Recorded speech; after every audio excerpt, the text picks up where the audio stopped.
Hey people, welcome back. This is going to be Kent at Your Own Risk with Kent and Chris, number 25B. The first half of this podcast, we talked about some hidden gems, things that we don't think have gotten enough recognition, and we tried to limit it to readily available streaming services. I did a 9 deuce list to fit thematically, and Kent threw out like 900 plus 200. So now we're coming into Kent's discussion of everything that is available on the Tubi streaming service. And I will throw it over to Kent. Actually, I want to start off quickly with something that I feel people would be interested in quickly rather than save it for the end. I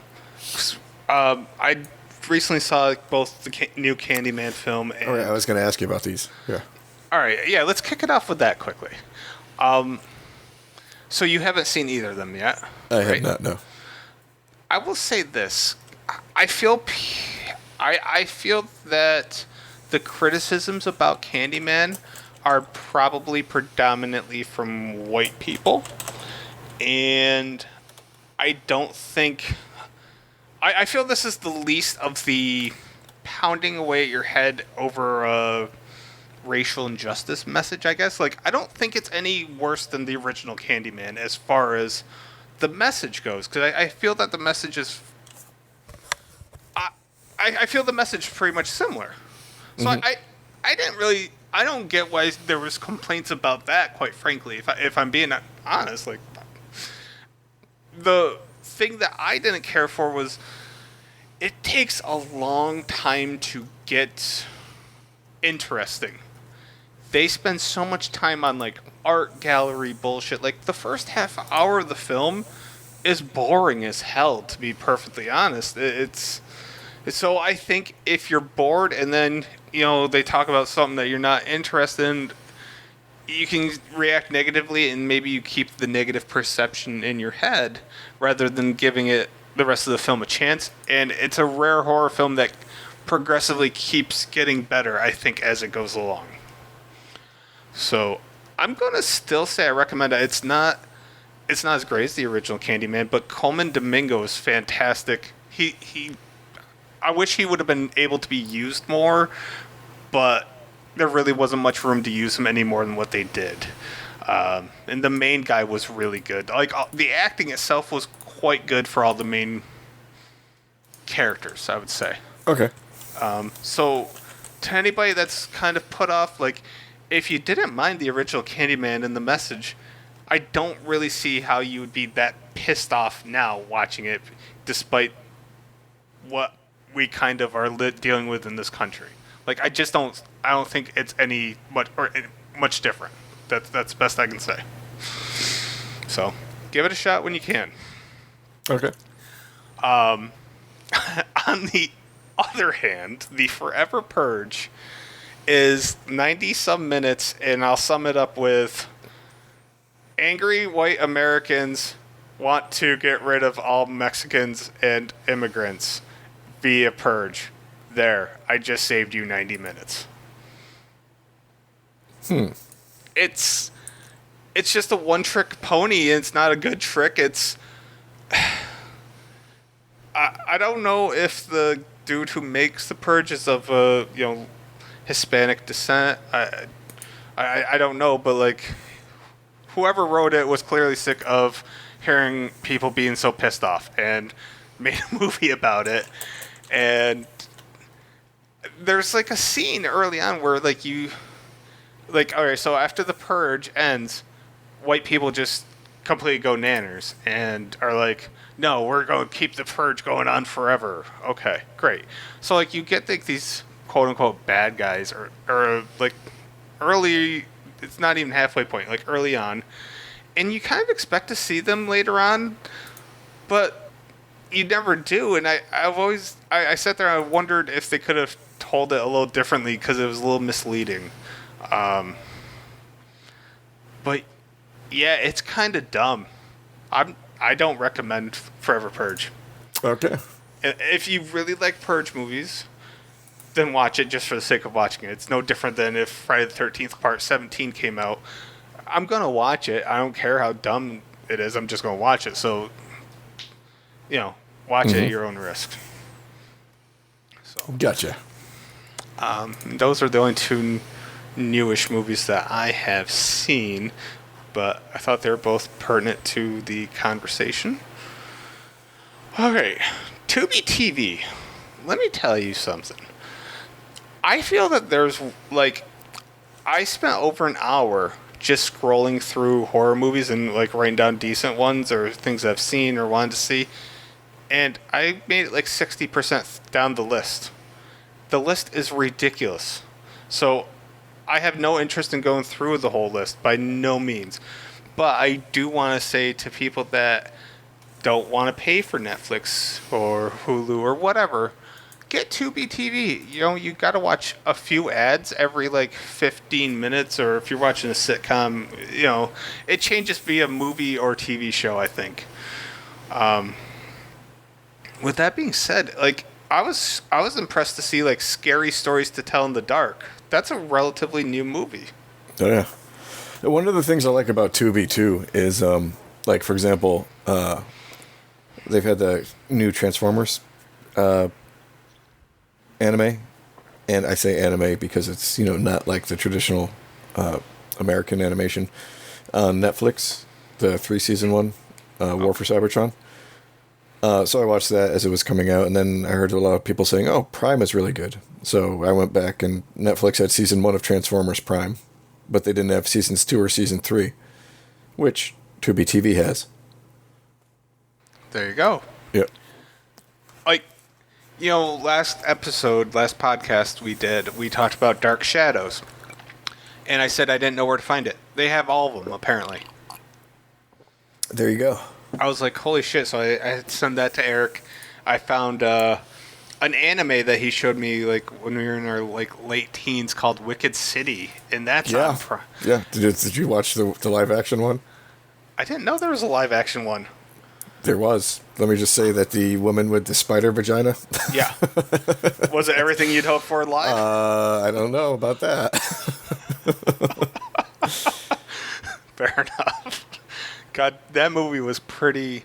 for somebody that doesn't watch anime, that movie's pretty fucked up. I don't really know if that's common in anime. I don't know. No. Okay. It's not common, but... Well, it's common in that type of anime.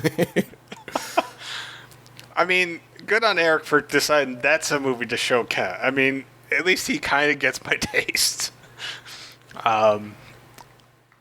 Just, even, the original Candyman is on Tubi TV, which, it wasn't available anyplace else that I looked. Now, I didn't do Pluto TV, as I alluded to earlier, but one thing I did find on Roku TV, I don't know if it's also on Pluto TV, but if you have a Roku device, the Roku channel has Alfred Hitchcock Presents. Another. Sweet. Yeah, I watched an episode earlier today, and I enjoyed it. I was like, cool, this is something I can watch when I'm eating or something just to enjoy. So, world of free TV. As for things that I saw that I didn't really see elsewhere, Terrifier with Art the Clown from All Hallows Eve. Mm-hmm. Wasn't great, but I love Art the Clown, so I was cool with that. Orphan. I didn't see Orphan anywhere else. House of Wax reboot with Paris Hilton. Guilty pleasure. The Village. Don't even like The Village, but it's the only place I saw it. Let's see. They have all. I think they have all the Masters of Horror on there. Okay. Stir of Echoes, which beloved. A ton of Rob Zombie stuff. I think they had House of Thousand Corpses, probably Lords of Salem, 31. I want to say at least those 3. It's weird that some of them that have a lot of Rob Zombie stuff typically don't have Devil's Rejects, but Tubi TV does have Devil's Rejects. I just had to confirm that. Jeepers Creepers, which I think is a really good underrated film that's 20 years old now. Did you watch the third one? The third. Jeepers Creepers 3? Oh, God, unfortunately. I have seen it. Okay, well, that answers that. Yeah. Do you remember that movie basically got canceled, like, right at its debut because of something the director did? Kind of. Yeah, that was a big scandal, and that just completely killed that film and that franchise, quintessentially. I can't remember exactly what he did. It may have involved children, but I don't know, and I don't want to speculate. So I'm just going to say allegedly, possibly, I don't remember. Yeah. You know, I just don't. The film Frozen is on Tubi TV, not the Disney one, but the one where they're on a ski lift, and Okay, yeah. yeah, and that has a decent cast. Emma Bell and two dudes. I think I know at least one of the dudes, but I can't think of names right now. Interesting idea, not carried out the greatest, but it's fun for what it is. It had 4 Hellraiser films, 1 and 2, which are arguably the 2 best ones, and then 2 of the worst ones. It has all 3 Ginger Snaps films, which, if you like, parts 1 and 2 are really good. I just never liked part 3, but still. That was the one that they did the fucking Civil War prequel, kind of. Yeah, they time travel. I don't fucking know. I just didn't like it. Let's see. I can't remember. Were you a fan of the film The Stepfather, or am I thinking of something else? Yeah. Okay, so that's on there. I think All Hallows Eve 1 and 2, and then Terrifier. So all 3 of those films are on there. Howl, which we both thought was an okay werewolf movie, on there. Cooties. Did you see Cooties? I don't think so, no. It's more comedy than horror, but has a really good cast. Zombie film. I want to say like Elijah Wood and the dude who played Dwight Schrute on The Office, and Okay. there's probably like 4 or 5 recognizable people in it. So it's worth it. It's definitely a good watch, in my opinion. It's funny how often I found like horror LLC films or The House is October Built when I was looking through all of these things. And I don't like either one of those, but like they are just available everywhere, it seems. Hatchet 1, 3, and Victor Crowley are available, but I did not see Hatchet 2. I could have overlooked it because I'm positive there's over 1,000 horror movies selection. Suspiria, the new one? New one? Yeah. Yeah. I still haven't seen the new one. I really need to. I haven't either. That feels like an October venture, if I remember. Tales of Halloween. I really like that. It's an anthology film with like 8 or 10 different stories. If you like horror anthologies, it has a really good cast. Like, not every story has an A-list celebrity by any means, but like there's enough people in that movie that you would definitely recognize and like, I would say. I never made you watch that, did I? It was a part of a thing. Yep. It's just oh yeah, I forgot Adrienne Barbeau. Adrienne Barbeau's in so much cool shit. I really like her. I was just kind of pulling up the cast, and Barry Bostwick. He's always a treat. Brad. Janet. This House 1 and 2, which I don't remember enough about either one, but I know some people still like have a huge attachment to them. Yeah, we've talked about him. Yeah. The Prophecy. We've talked about it. Yeah. Phantasm. Don't Blink. There's a movie that's kind of an underrated movie that I would recommend, actually. It's the last 5 minutes may not be great, but I think Which one was that? I'm trying to fucking remember. Don't Blink. Basically, things can happen as soon as like you turn away, type thing. People can die. I want to say. It was actually not a bad concept. And Mina Suvari was in it. I think she was probably the. I don't know if there's anybody else that actually had. Oh, Brian Austin Green from 90210. So, Yeah. I mean, he's semi-famous, right? Mr. Megan Fox. Have you seen who she is with now? They got divorced? Apparently, because I saw her with some dude that just. He just looked like a douchebag. I cannot find a nice way to put it. No, I have not. Yeah, I saw her at some award show, I think, like the red carpet or maybe a movie premiere, and I was just like, what the fuck is that dude? I don't know. Whatever. Gotcha. She's happy, good for her. Yay. Yep. Yay. But Don't Blink is something I will recommend. The Gate, which I think we've talked about long ago. The Changeling from 1980 with George C. Scott. Yep. Okay. The Tales from the Crypt anthology. Okay, here's a question for you. Yeah. Did it have phantoms? Did what have phantoms? Tubi? Affleck was the fucking bomb in Phantom. God, I don't think so. I forgot about that one too. That might have made my list if I'd remembered it. Yeah, I don't think I came across it, but I could be wrong. Actually, speaking of Tales from the Crypt, they have the cartoon series on there too. Oh, interesting. Tales from the Crypt Keeper, I believe it's called. I saw that. I was very excited about that because that's another thing that I'd need to sit down. I never really watched many of the episodes. A movie that would have made my list if I'd stuck to it, American Mary. I gave that a really good review, and I love Catherine Isabel, so she's the main lead. She's awesome in it. I highly recommend it to anybody that hasn't seen it. Definitely a good movie for me. Yeah. Exorcist 3's on there, which we've talked about ad nauseum, but still good. If nobody has access to it, it's there. The movie May, which I think I've brought up on this podcast a few times, and I'm a huge fan of it, and that's definitely a hidden gem that not many people are aware of. Well worth it. Both Grave Encounters films, once again, I don't know if they're hidden anymore. I know a lot of people have actually been, I've seen a lot of Reddit conversations where those movies get brought up, so I guess I'm not alone in really liking them.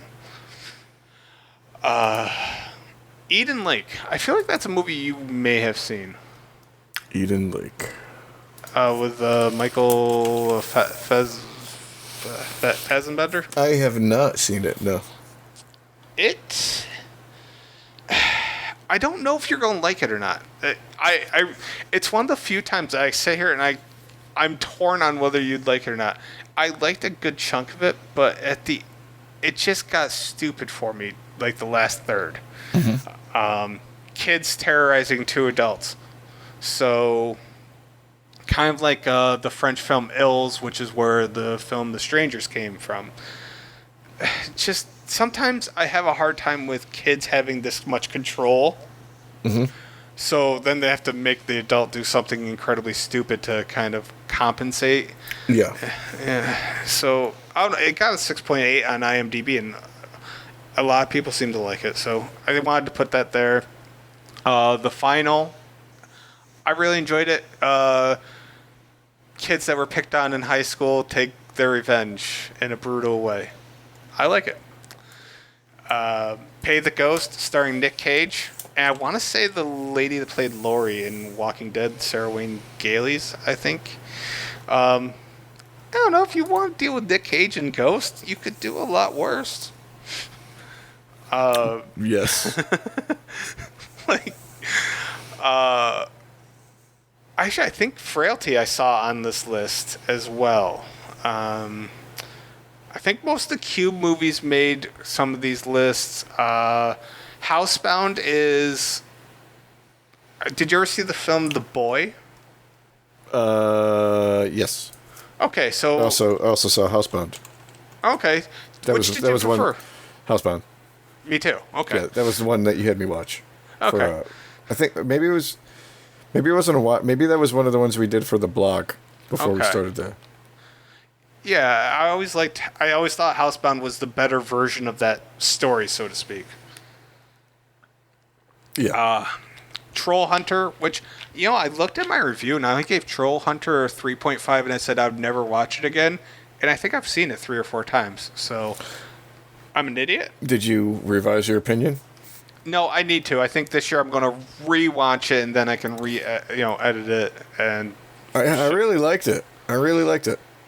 yeah, I always say when I do my reviews, I try not to be too jaded because I never know if I'm in a if I'm in a bad mood, that's going to affect my review. And I go back so many times, I'm like, I don't know what I was thinking, so I just assume maybe I either had a headache or I was in a bad mood and it affected. That's. Well, I mean, the other thing I could see though is like if you were expecting something, and you got, something else when you watched it. Yeah. Right, Crimson Peak. Yeah. Yeah, I agree. I mean, that could be a good movie, but like marketing it as a horror, and then seeing a movie that's not a horror movie, Right. definitely affects your rating. What I found interesting is that the people that I've talked to that did like the movie were mostly female, so I guess maybe it appealed to females more than males. Most women I talked to liked it. Most dudes I talked to were not big fans of it. They didn't hate it per se, but it just wasn't great. So there you go. Stakeland was on there, which I know we've talked about before. Mm-hmm. We Are What We Are. That's a good movie. Yeah, I haven't seen that. It's on my list. Yeah, I think something you would definitely enjoy. The House That Dripped Blood was one of those Amicus anthologies. Did you see The Void? Yeah. Did you like The Void? I think this is one we disagreed on because I did like it.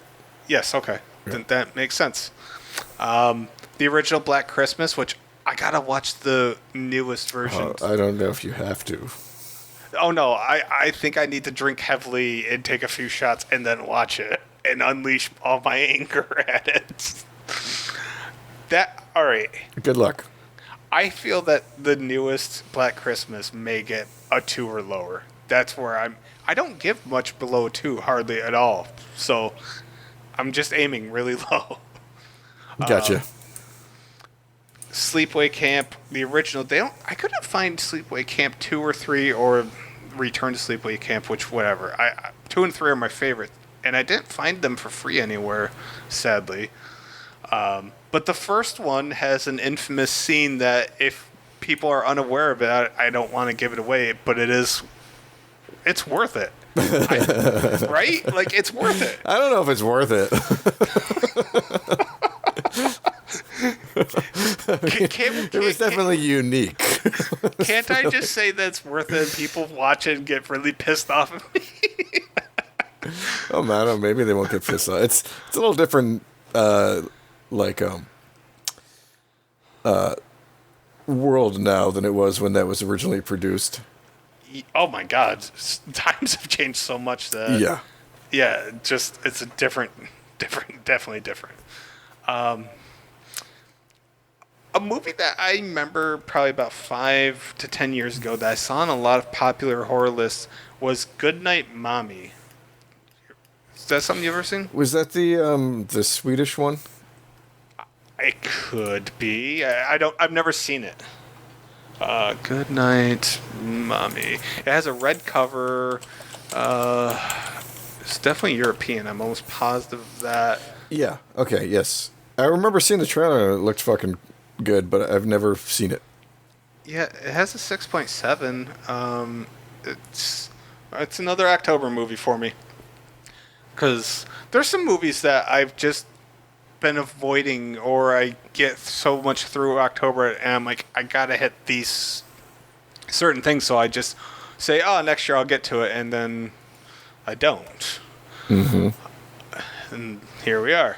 House of the Devil is still a hidden gem as far as I'm concerned, because I don't feel enough people know it. And it deserves more credit, I think. I don't know. You've seen it, right? No. Really? Okay. It has a very 80s vibe to it. Let's see. Tom Noonan is in it, who's awesome. He played Frankenstein in Monster Squad. Yeah, the first thing I really remembering him as was Last Action Hero. Sure. The Ripper. Sure. Yeah. I'm seeing Dee Wallace is in it, I love Dee Wallace. She's awesome. Yeah. AJ Bowen from Your Next is in it. And I'm looking. Lena Dunham is a voice on there. Ty West is involved, but I swear I thought... I guess I'm wrong. I'm not seeing... I thought Larry Fessenden was somehow involved. But I think I'm getting proven incorrectly. I'm getting towards the end of the list, and I'm not seeing Larry, so I am wrong yet again. This is my MO as of late. Oh well. Sorry, bud. It's okay. It's just another L on my record. A movie that I don't think we've ever really talked much about, and I don't remember much about other than I felt it was a wasted opportunity. Fear.com. No, I don't think we've ever talked about it. It had, like, the trailer I remember was kind of cool, and, like, the idea seemed kind of cool because it was really, like, early 2000s, so, like, you know, still internet was, I don't want to say it was new, but it still wasn't, like, in everybody's house at the time, right? Mm-hmm. So it had a cool idea, but it was kind of like a Dee Snider Strangeland. They tried some stuff. It was a really weird era for horror to try to incorporate computers. And most of it, you look back on it, and it just feels super dated. You know, I watched a video analysis of this relatively recently, and they were like, one of the weirdest things about it was, like, there were, like, two stories in there. There's, like, the website part, you know, where you're watching them, you know, do the snuff film, basically. Yeah. And then there's the supernatural part where it's, like, causing you to... Yeah, so it was, like... They were, like... It felt like they threw two movies together into one. Or, like, they took two screenplays and they're like, neither one of these are going to do good by themselves. Let's mixing up together, kind of thing. That makes sense. I mean, I don't know if that's the case, but, you know, like... Thinking back on that, I'm like, I could see how that could have happened. It seems feasible. It absolutely does. Well, good. Now we've discussed it at least. I think I've brought this movie up before, Vanishing on 7th Street with Hayden Christensen. Maybe. It's not good, but it's watchable. Like, he's actually not a bad actor. I know he takes a ton of shit. He's really not that bad of an actor. He's not... Yeah. Well, you know, like Robert Pattinson took a ton of shit. And now he, you know... So, I never thought Hayden was that bad.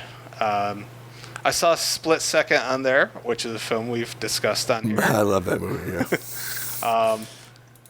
I kind of remember seeing the trailer for Vanishing on 7th Street.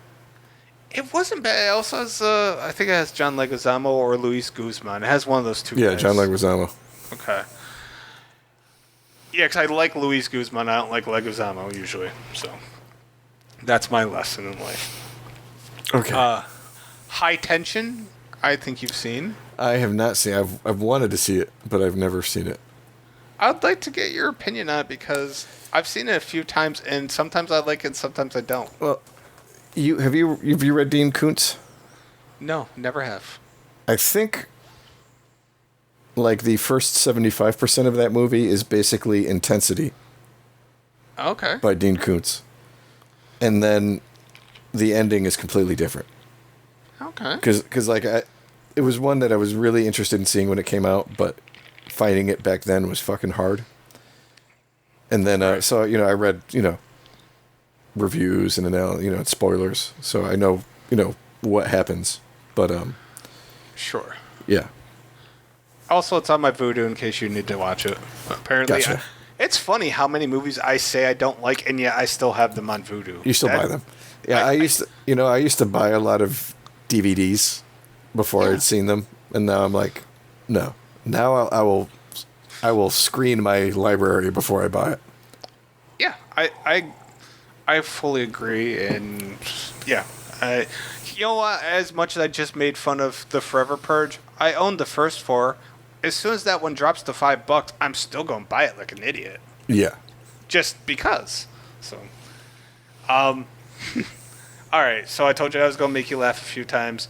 Next on my list was Zombievers. So just throwing that out there. From here on out, the list can get a little ridiculous at times. Bride of the Reanimator with Barbara Crampton, though, I've never seen, but I've heard good things about it. Santa's Sleigh starring Bill Goldberg. That movie looked absolutely ridiculous. Just Yeah. Basket Case. I've never seen it, but I've heard many things about it. It was interesting. Do you think it's something that would be interesting today? I don't remember what where I was just talking about this series with somebody the other day. I don't remember where I was or I think it would be interesting today in the same way that like the Toxic Avenger or the Class of Nukem High is interesting today. Okay. Fair enough. What about a film called The Stuff?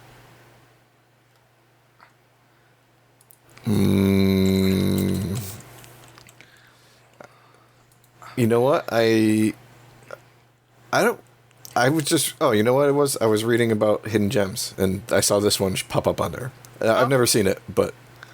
Yeah, I've heard good things about it, and then I've just never started it, but a lot of people that have seen it have sworn by it. Tubi TV has Phantasm 3, 4, and 5, so they do not do themselves any favor in the Phantasm universe. But they do also have Ice Cream Man, starring Ron Howard's brother. Who is it, Scott Howard? I know who you're talking about, but I don't remember. Yeah. Henry, Portrait of a Serial Killer is on there, and that's a great movie. Yeah, that's a good one.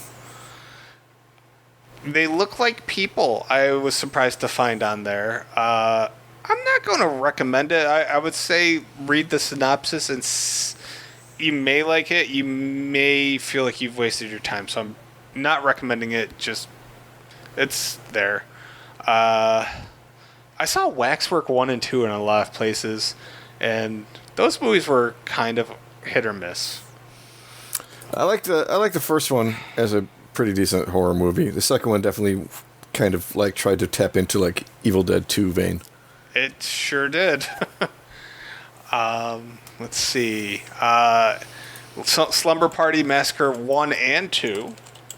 So those are great movies. I think I recently came across like a DVD collection of some sort with them, and that made me happy. Lake Mungo.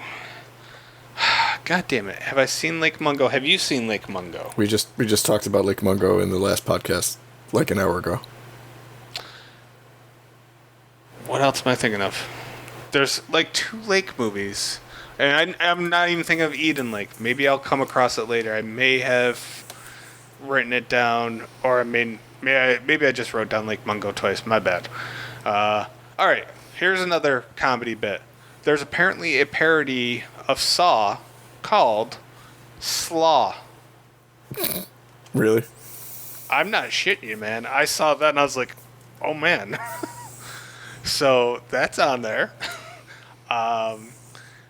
ABCs of Evil 1 is on there, which I liked. The sequel was but I just purchased both those on Vudu, both for $7 for the 2-pack. Extraordinary Tales, it's the Edgar Allan Poe like animation film. I always speak highly of that. That's on there. Vile is a good kind of torture-y film that I recommend. All right, here's another comedy one. Now, what I'm about ready to tell you has some serious implications. The name of this film is Dude Bro Party Massacre 3. That implies that there's a Dude Bro Party Massacre 1 and 2. Jesus Christ. See, this is why we had to do this bonus segment for shit like this. Also, God, I don't even want to go through like any of the normal shit anymore. There's a film called The Hip Hop Witch. That's right. And I'm just going to follow that up with a film called Snake Outta Compton.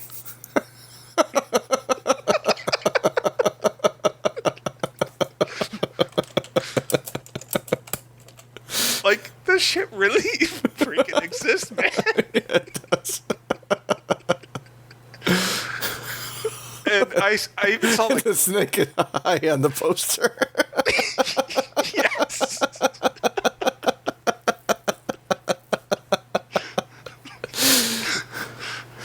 Oh, Jesus. Yeah. I can't believe this stuff is. It's free, nonetheless. I mean, they are giving us the gift of Snake Outta Compton. So, I mean, Tubi TV is fantastic. They have something called Wrestle Massacre, which I'm sure has to be utterly ridiculous. Ja Rule was in the Hip Hop Witch. Oh, God. So was Eminem. What? Yeah. Vanilla. It's gotta be like a real thing, because like Vanilla Ice. Yeah. Oh, wow. I didn't. Wow, okay. Oh, no. 5 white kids get lost in the hood looking for the hip hop. Oh. Wow. Oh, shit. All right, you gotta watch this so we can discuss this for the next podcast. Okay. I will do my best. Wow. God damn it. All right, getting back to some serious stuff briefly. Cronenberg Shivers, which I really liked. Don't Look in the Basement. A newer film called Braid, which I think I've talked about on this podcast. House on Sorority Row, which I think is the original to which I discussed earlier. A film called Don't Kill It, starring fucking Drago. Yeah, I saw that one. Shit, what was this? Dolph Lundgren. It was kickstarted. Oh, I didn't even know it was kickstarted, but I liked the movie. Yeah, it was pretty good. I mean, definitely you can tell it's kickstarted by when you see the special effects budget. Yeah, that makes sense. A film called Darling. It's from the same group that did like Chugface. It's like the Larry Fessenden group, and I'm pretty sure Larry has a very small role in it. But the same girl that played Jugface in the film Jugface also plays Darling, and she was also in a film called The Woman with Pollyanna McIntosh. Like, I don't know, it's one of those weird, like, tight-knit horror group where, like, a lot of the people just work together on numerous projects, quintessentially. Three Extremes, Crush the Skull, guilty pleasure little film. The 1980s version of Maniac. Mohawk is on there, which I quite liked. I mean, that came out in like 2015 or so. Honeymoon is on there. Oh God! All right, I kind of was going to save this for later, but I want you to think about everything I'm going to say with this title. Zombie Ninjas versus Black Ops. How? I really want to know, like, how will the zombie ninjas wield katanas, do you think? Or will they just be zombies dressed as ninjas? I don't know. I don't know. It's a question, man. I'm just saying, like, there's a lot going on. Halloween Night was actually decent. That's actually a hidden gem for me. Halloween Night, I would put on the list. River of Darkness is one of the dumbest fucking movies I've ever seen. And it has a couple of wrestlers, and that's why I watched it. If you're a fan of Kurt Angle, anybody listening? I think Kurt Angle, maybe like Kevin Nash are both in it. Yeah. Let's see. Dave Made a Maze, which I've already said is a fantastic film. Let Us Pray, Girl in the Photographs. I Was a Teenage Were-Skunk. Okay. Yep. Pod, Playback, Birdemic, Chopping Mall, which is a hidden gem. The Veil TV show, which was hosted by Bela Lugosi, I think. Mirror, not good. Killer Party, not bad. Swamp Ape, which I referenced earlier. And last but not least, Ghoul Scout Zombie Massacre. I'm assuming it's zombie Girl Scouts, but I'm not 100% sure based on what I saw from the image. And the funny ones, there's a ton of them because, like I said, I'm pretty sure there's over 1,000 titles. You can imagine the type of garbage is on there. Like, basically, my thought is if you can think of like combining any two categories of horror and just mishmash them, it'll be on there like as a sci-fi original special type thing. Like, they had, I think it was called like Alien Origin or something like that, which was supposed to be like a take on Alien Covenant, I believe. God, there's just so much. And what the cool thing though is I honestly feel that their selection is superior to everything else combined. It really sounds like it. I mean, it's really loaded. Plus, I mean, keep in mind, I skipped over a lot of well-known stuff. So it's just a perfect mixture. So anybody that's listening, you don't need a subscription. You might have to like create an account, or I think I signed into my Google account because I'm so sick of making fucking accounts. And there you go. You have Tubi TV, and Pluto TV is free. And like, did you find a lot of stuff on Pluto TV? Because you brought it up a few times. Well, I was just going through Amazon, or not. Excuse me, not Amazon. IMDb. So, like I was looking. You can see like watch options. And there was a bunch of shit that was on like Showtime. But that one requires you to have the actual membership. Yeah. To use the app or whatever. So I was just looking to see, and like Pluto was free. So I was like, well, again, it's like Tubi. If I saw it on Tubi, I put Tubi down for it. But yeah, I mean, it seemed pretty decent. I've never used it, but I looked it up to see what it was like. Sure. I also I didn't do as much in depth because I was just sick of looking at shit by the time I looked at this. But Vudu also has free movies, and it's basically the same list as everybody else. There were a few that I just want to reference, including a film called 13 Sins, which I thought was kind of cool. Exeter, Frailty. Frailty was on Vudu. It was not on Tubi. Irreversible, which you brought up earlier. Dead Girl, the shitty American version of Martyrs. Emily, or Amelie, I don't know. Tonight She Comes, Jugface, Don't Go Into the Woods. And finally, a film made locally called Hypothermia. It was made on the Sacandaga Lake in the wintertime, and it has Michael Rooker. Really? And it has one of the worst costumed monsters. It is hilariously bad. So, it's worth a watch. It really, actually, one of the women in it is known for a few things that you may know her from something. I can't even begin to think. I want to say that The Girl Next Door she might have been in, but clearly the budget was not huge. Blanche Baker is her name. Okay. It got a 3.9 on IMDb. And that may be generous, if I'm being honest. That good, huh? I've watched it twice. It's a fun movie if you want to have a couple of drinks during a movie and just have a laugh. You could do much worse. Gotcha. So, and that is it for me. I'm curious, have you... I mean, we've only been gone from this, 2 weeks or so. Have you had a chance to even watch anything? Shit, what did I... Nothing horror, really. What did I fucking just watch in there? Oh, No, not really. I've been watching Dexter with my wife.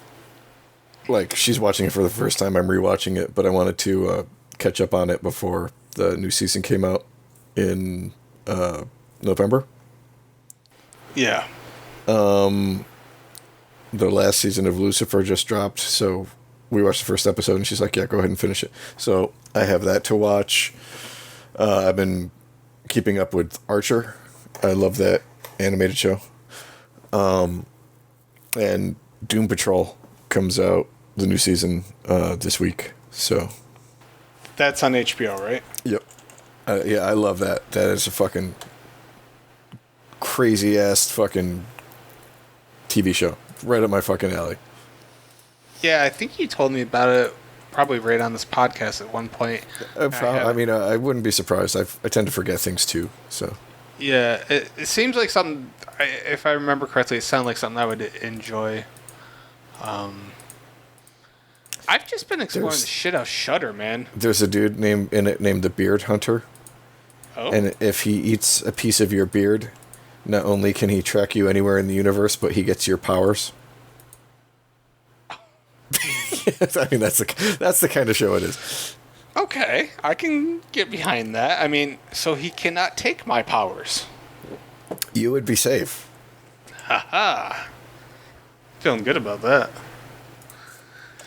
I would say to people that may be interested in getting Shudder, for October, I think it's $5.99 a month, or you can do like cheaper if you want to do the full year, but I don't know. Do I ever need it for a full year? Probably not.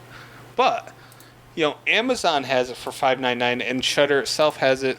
You can do it on their website or through their app.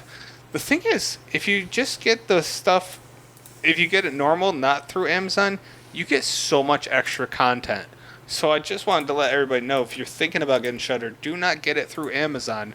You'll be missing out on like the live TV stuff that they have, the stuff with like Joe Bob Briggs, which I haven't watched Joe Bob Briggs in forever. Yeah, I didn't realize all of his shit was on Shudder until I was looking at the list of what they have the other day. The list is really good, and they keep adding new stuff. I'm impressed, quite frankly. I think I get more bang for my buck out of Shudder than I do Netflix at the moment, because I know Netflix has a lot of quality stuff, but I'm just not into binging at the moment too much. Like, I just kind of want to watch an episode or a movie here and there. And Netflix is kind of letting me down. I don't care about their original movies as much as other people do, I guess. Gotcha. Although I do want to watch, was like the bank heist or some shit. I don't know. There's some heist TV show that I think is in Spanish, maybe, that I've been wanting to watch. But I'm also a sucker for heist movies, and I do know that there was a vault heist film that incorporated horror, and it was not good at all. I watched that one. It was The Vault, I think maybe it was called. I think so, yeah. It was mediocre, right?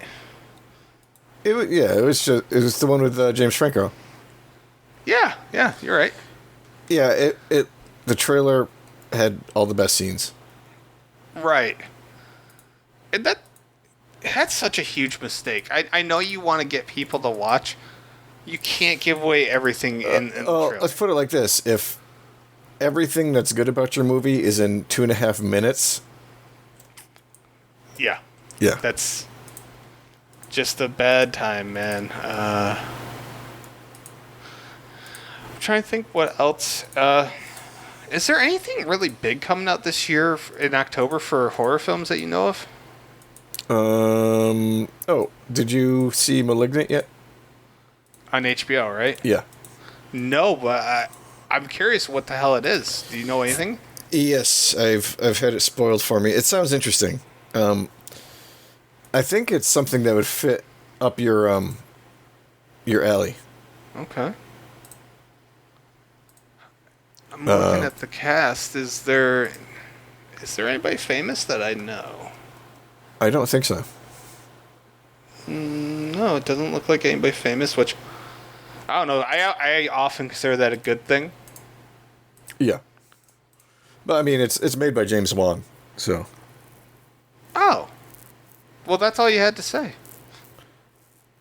I like most of what he has to do. Yeah. Actually, speaking of James, one of the big things I am doing this year, because I usually try to do one franchise at the very least in October, but believe it or not, I'm just running out.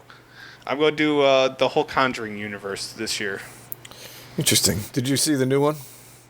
No.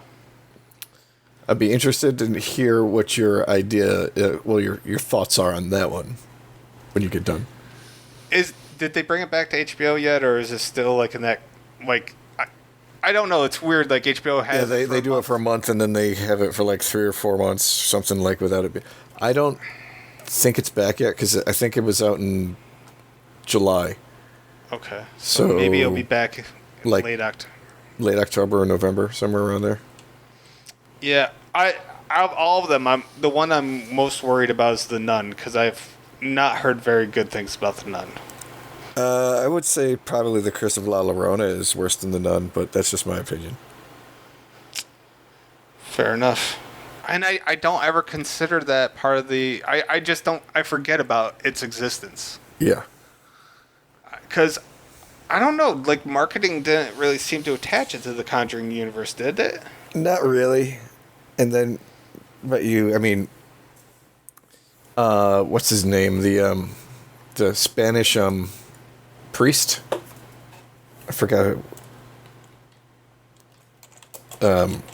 He was the priest in the Annabelle movies. Oh. I only saw Annabelle once. I haven't seen any of these sequels. Tony Amendola.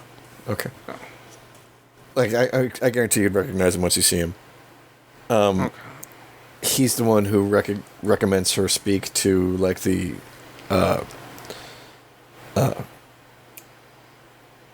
exorcist.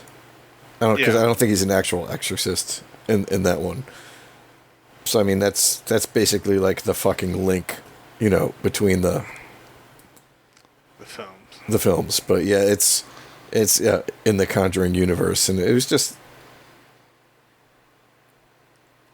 it's okay. All right. Yeah, that's like the highest praise I can give it. Okay. I don't think I think that's the only one I don't own aside from Conjuring 3. Hey, guess what I own? What do you own? I own that. Actually, I have I think I have all of them except for Annabelle Comes Home and The Conjuring 3. Oh, okay. Which I haven't seen Annabelle Comes Home either, so. I did not like the first Annabelle, but a lot of people said that part 2 and 3 are better than the first, so... Annabelle 1 wasn't bad. It just wasn't good. Like, Annabelle was probably the creepiest part of the first Conjuring. Yeah. So to have, like, something not be good or great was just, it's okay. Sure. Yeah. It just, I don't know. It fell flat at times for me, but... But yeah, the second one was good. Yeah. Okay. And I haven't seen the third one. I'm trying to think like another franchise I could do this October. And the only other thing I'd given thought to like Puppet Master, for example, because that just seems like silly time. That's like fucking... That's punching yourself in the face for like 8 movies. What would be worse, that, Prophecy, Wishmaster. Wishmaster had a shitload, right? I don't know. I only saw the first Wishmaster. Prophecy, you have at least 3 good movies. Okay. And I own all. Looks like Wishmaster had 4. Puppet Master. I don't. Puppet Master would be a fucking interesting one, really, because, like, it reinvented itself multiple times in the franchise. Like, like the first couple ones, they were bad. The puppets were the bad guys. Yeah. And then, like, halfway through, they're like, no, the puppets were killing Nazis back in World War II. Yeah, it's a shift. Because didn't they make one like the Axis of Evil or something like that? Yeah. And then I think the Littlest Reich. Yes. And so the first one came out in 89, and they just made a new one in 2018. So, well, you gotta keep the rights. I mean, Yeah. we're due for another Hellraiser and due for another Children of the Corn. So, was it Dimension Films? I want to say can keep the rights. And that's why we keep getting shitty ones because they're not even writing new Children of the Corn. They're just taking scripts and including children and corn somehow. Facts, man. They're adding children and corn to a movie. But, I mean, like, Hellraiser's getting a TV series, right? I think they're talking about it, yeah. Hellraiser is, I know Child's Play is coming out, is it either this month or next month? Yeah, it's a TV show. Yeah. But I also think that Child's Play is getting another film soon, but not with Brad Dourif. So I think they might be continuing on from the reboot, perhaps. I don't know. Everything's a little confusing when you're trying to do too many... When you're doing too many things with the same franchise. Yeah. It's a little much, but I mean, it's kind of cool that we're just getting all kinds of horror, even if, half of them flop, that we're still getting options. I like options, so. Oh, yeah. I saw something. I've seen the name Clive Barker. Oh yeah, in the new Candyman, there's a character named Clive, and I was like, that has to be an homage to Clive Barker, right? Mm-hmm. Yeah, because you don't see that name very often as a character name. Not very, no. So yeah, I like that subtle. I guess subtle. I don't know if it's subtle, but I like the nod. But all right, so we know that sometime in October we are going to be doing Stephen King. Yep. One of the biggest subject matter we've ever dealt with. Yeah, it's going to be a long one. The plus side to anybody listening is that if you've actually been listening to us, you've heard us discuss a lot of the films and other topics, and there's so many bad Stephen King movies that we're going to have a chance to have a good laugh at a lot of stuff. I think that's my hope. We can hope. Like ride the lightning or ride the bullet, riding the bullet, whatever it is. Yeah, riding the bullet. And, Sleepwalkers and... oh, God. Tommy Knockers existed. Oh, that might be the worst. They're doing a new version of that, though. Yeah. The book wasn't great in the first place. It really wasn't. That was honestly the first Stephen King book I tried reading. It was, recommended to me, and I'm like, why was that the one, I got on a kick where I was buying every single thing he wrote. It was years later, but it was after I got into The Dark Tower, and I really liked Dark Tower. And so I started going backwards and just rereading everything he wrote. And, somebody pointed out that,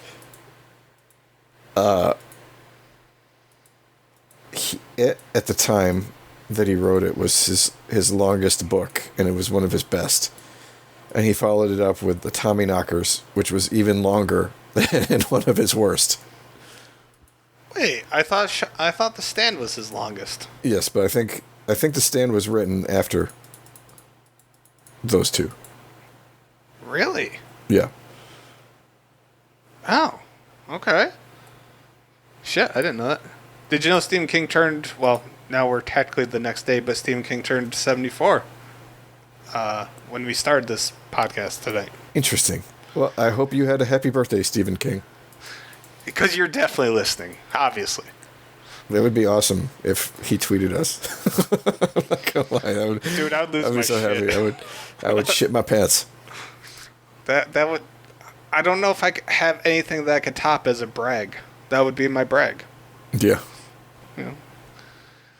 I mean, is he still, like... I know he just wrote something for Humble Bundle, oddly enough. Like, is he still going strong, or is he slowed down? I don't know. I know he's done some stuff with his son. Mm-hmm. I don't know if he's still doing a whole bunch of stuff by himself or not. Okay. I mean, he's still more active than George R.R. Martin. Oh, yeah. Yeah, definitely. I know we've discussed it before, but every passing year it makes me wonder, like, are we ever getting even one more book in the series? I don't think so. I mean, at this point, he's going to die before he fucking does it. Like, alright, so you're a book reader. Can you think of something that's more disastrous than, like, getting that, like, has there been, like, another series that's gotten so deep and had such a fan base and then the writer never finished? There's two I can think of, but none of them are, well, okay. Before he finished it, The Dark Tower by Stephen King. Mm-hmm. The first one came out in... Shit. Let me see. When did it come out? Like maybe 1981? Okay. I'm trying to remember. Anyway, long time ago. Fuck it. 1982. Okay. He finished the series in like 2004. So I mean, there were there were like 4 or 5 years between each book, and then towards the end it was like Longer and longer. yeah. Yeah. Yeah. Dude, The Stand came out in 78. Yeah, okay. Maybe not. Anyways, I'm just looking up the chronology. yeah, so I mean that series took like 20 fucking years to come out, but it came out, it finished. There's another guy who like they haven't made his stuff into TV yet, but they've been like buying the rights to do it. His name's Patrick Rothfuss. He's got a 3-book, what was supposed to be a 3-book series, and then he was talking about doing another series after that. Anyways, book 2 came out the same year that the last Game of Thrones book came out. Okay. Book 3 still hasn't come out, just like book 6 still hasn't come out for Game of Thrones. Oh. So like people are ranking those. They're like, "What do you two just hang out on your days off, fucking not writing? Have a little bet going. Who can last? Who can last longer?" Jesus, that's I don't know. Like I get that.